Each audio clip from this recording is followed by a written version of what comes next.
I want to warn you, you're about to see disturbing images out of Cairo. For the last 4 days, protesters have clashed violently with security forces in Tahrir Square. These images of a woman being dragged, exposed, beaten by Egyptian security forces are fueling even more outrage in Cairo today. The woman's identity has been protected for her safety, but the Egyptian military has weighed in and is defending the use of force. It is another example of the chaos unfolding in Tahrir Square right now. I want to bring in Egyptian journalist Mona Eltahawy. And Mona, you are no stranger to this kind of abuse yourself. You experienced this, you say, at the hands of the Egyptian military. Remind our viewers, first of all, what happened to you. Well, my left arm and my right hand were broken by Egyptian riot police about 3 weeks ago in Cairo during a protest, and I was also sexually assaulted by those same riot forces.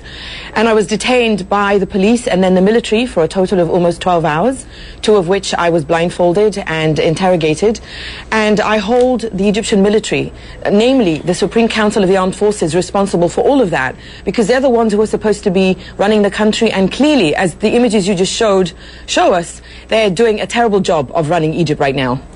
Mona, when you see those images of that woman being dragged away, what do you think her fate is?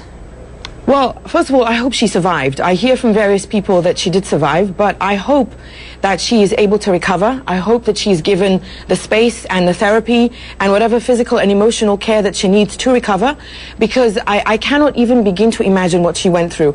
I've been unable to look at a lot of the images that have come out of Cairo over the past few days because they take me back to what I went through. But what this woman went through is incredible on so many levels. I salute her, first of all, for her courage in being there.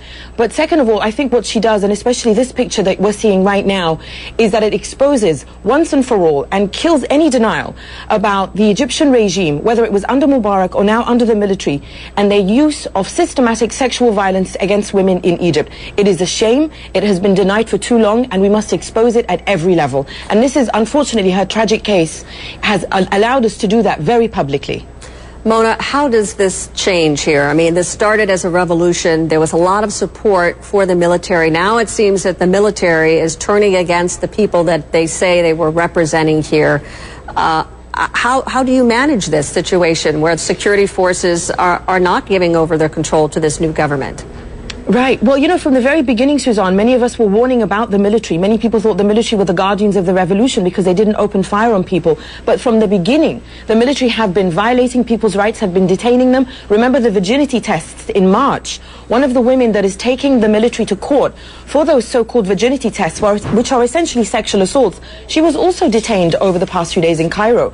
What we need to do in Cairo is firmly tell the public, the Egyptian public, that is not out on the street, that the military is not our friends, specifically the Supreme Council of the Armed Forces. They are not our friends. They are not the guardians of the revolution, and we need to move immediately to a civilian leadership in Egypt. Field Marshal Tantawi, who is the leader of Egypt right now, who has essentially replaced Hosni Mubarak, is not a good leader for Egypt. He needs to go. Washington needs to tell Egypt, because Washington gives the Egyptian military 40% of its budget, $1.3 billion a year. Washington needs to make very clear to Egypt that that money it knows is going to violating people like that woman on those pictures, like myself, like so many other Egyptians.